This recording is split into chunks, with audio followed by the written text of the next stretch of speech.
नमस्कार. विज्ञानयात्री मोनकोंबू संबशिवन तथा doctor M A Swaminathan यांचे जीवनचरित्र आणि त्यांचे वैज्ञानिक योगदान या संदर्भात आपल्याशी संवाद साधण्याचा हा एक प्रयत्न आहे. अशा महत्त्वपूर्ण विषयासाठी कृपया चॅनलला सबस्क्राईब करा.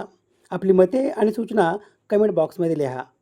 विज्ञानयात्री डॉक्टर एम एस स्वामीनाथन हे भारत देशाचे कृषीशास्त्रज्ञ आणि भारतीय हरित क्रांतीचे प्रणेते.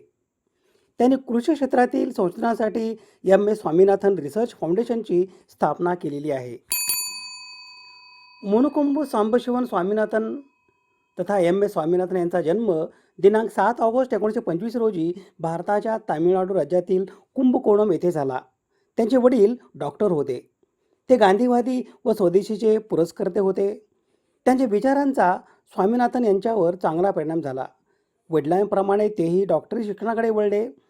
पण सन 1943 बंगालच्या दुष्काळामुळे त्यांनी ते शिक्षण अर्धवट सोडून दिले आणि ते शेतकी विषयाचे शिक्षण घेऊ लागले.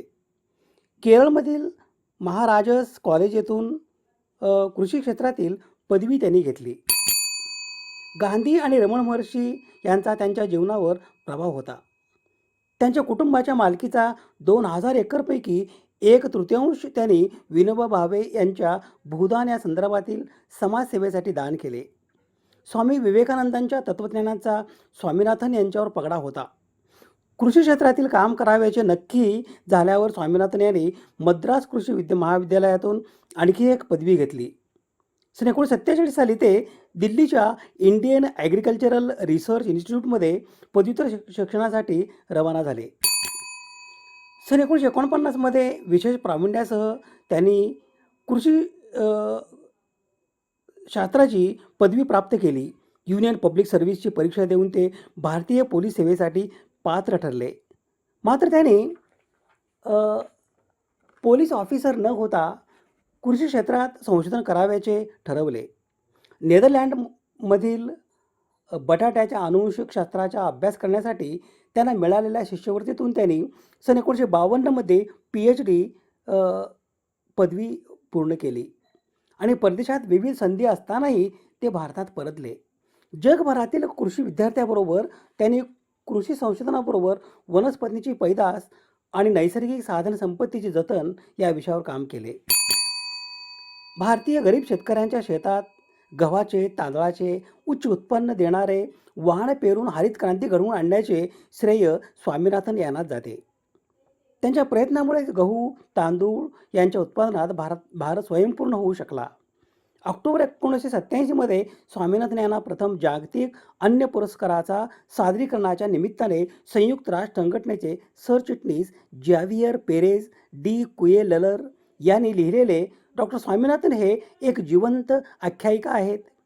कृषी विज्ञानातील त्यांचे योगदान भारत आणि विकसनशील जगात इतरत्र अन्न उत्पादनावर अविभाज्य छाप पडली.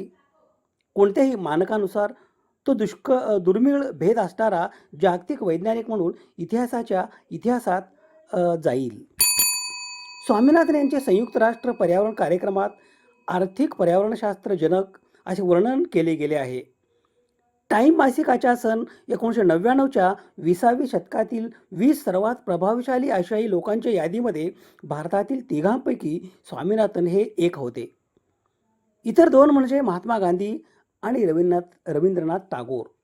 दिनांक 19 ऑक्टोबर 2006 रोजी आयोवा येथील डेस मोईन्समधील नॉर्मन ई बोरलॉग आंतरराष्ट्रीय संगोष्ठीमध्ये स्वामीनाथन वैशिष्ट्यकृत वक्ते होते. त्यांचे मानव संसाधन राष्ट्रीय स्वयंसेवक संघटनेचे संबद्ध मानवता आयोवा यांनी प्रायोजित केले. स्वामीनाथन यांनी 3रे वार्षिक राज्यपाल व्याख्यान सादर केले आणि ग्रीन रिव्होल्यूशन रिडक्स सर्व मानवी समाजामध्ये इतिहासामध्ये अन्न उत्पादनाचा एक सर्वात मोठा कालावधी पुन्हा बनू शकतो याच्या सांस्कृतिक आणि सामाजिक पायाविषयी भारतातील हरित क्रांती आणि तिथल्या हरित क्रांतीला प्रेरणा देणारी महात्मा गांधी यांच्यासारखा भारतातील ऐतिहासिक नेत्यांची भूमिका व्यापक भूक निर्मूलनाची हाक देऊन त्यांनी गांधी आणि आयोवाच्या थोर वैज्ञानिक जॉर्ज वॉशिंग्टन कार्वर यांच्यातील संबंधाविषयी सांगितले. डॉक्टर एम एस स्वामीनाथन यांच्या सन्मानार्थ त्यांना मिळालेल्या पारितोषिक आणि सन्मान यांची यादी मी वाचून दाखवतो. पद्मश्री, पद्मभूषण, पद्मविभूषण आदी पद्म पुरस्कार, रॅमन मॅगसेसे पुरस्कार, शांतीस्वरूप भटनागर पुरस्कार, जागतिक अन्न पुरस्कार हा कृषी क्षेत्रातील पहिला सर्वोच्च सन्मान आणि अल्बर्ट आइन्स्टाईन जागतिक विज्ञान पुरस्कार. भारताच्या हरित क्रांतीचे जनक, शेतकऱ्यांचे खरे मार्गदर्शक डॉक्टर एम एस स्वामीनाथन यांचा जन्मदिवस 7 ऑगस्टला असतो. यावर्षी म्हणजे सन 2025 या वर्षी त्यांच्या 100व्या जयंतीचे औचित्य साधून महाराष्ट्र राज्य शासनाने हा दिवस शाश्वत शेती दिन म्हणून साजरा करण्याचे निर्णय घेतला आहे. महाराष्ट्र शासनाच्या वतीने पितामह पद्मश्री एम एस स्वामीनाथन यांची जयंती शाश्वत शेती दिन 7 ऑगस्ट या शीर्षकांतर्गत साजरा होत आहे. शाश्वत शेती म्हणजे जमीन, पिके, वने, पशुधन, वन्यजीव, मासे, पर्यावरण इत्यादी पुनर्जित करण्याजोगे स्रोतांचे प्रतवारीच्या घसारा न होऊ देता संतुलित व्यवस्थापन करून वर्तमान व भावी पिढीसाठी अन्न, वस्त्र, निवारा यांचा पुरवठा करणे होय. शाश्वत शेतीला सेंद्रिय शेती असेही म्हणतात. नैसर्गिक शेती, पर्यावरणीय शेती असेही सुद्धा म्हणतात. शाश्वत शेतीमध्ये पर्यावरण संतुलनाला जास्त महत्त्व दिले जाते, म्हणून तिला पर्यावरणीय शेतीसुद्धा म्हणतात. शाश्वत शेतीसाठी, अन्नद्रव्य व्यवस्थापनासाठी सेंद्रिय पदार्थ मुख्य स्रोत म्हणून वापरतात.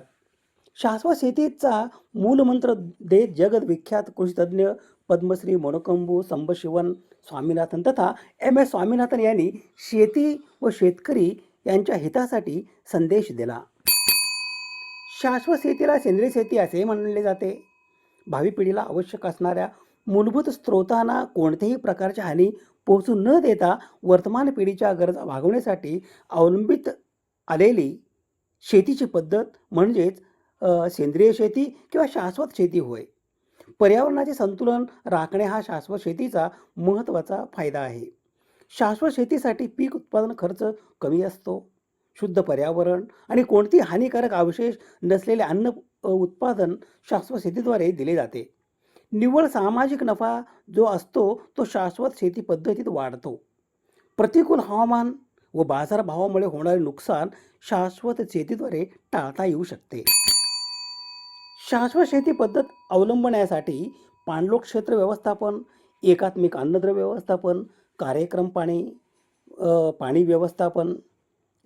पाणी व्यवस्थापन, एकात्मिक तण व्यवस्थापन, मूळ अनुवंशिक स्रोतांचे संवर्धन आणि एकात्मिक कीड व रोग व्यवस्थापन या व्यवस्थापन पद्धतीचा काटेकोरपणे वापर केला जातो. सदर व्यवस्थापन पद्धतीचा मूळ उद्देश म्हणजे मर्यादित रासायनिक निविष्ठा जास्तीत जास्त शेती उत्पादित निविष्ठांचा वापर करून विना प्रदूषण व नैसर्गिक साधन संपत्तीला कोणती हानी न पोचता शाश्वत उत्पादन घेणे हे आहे.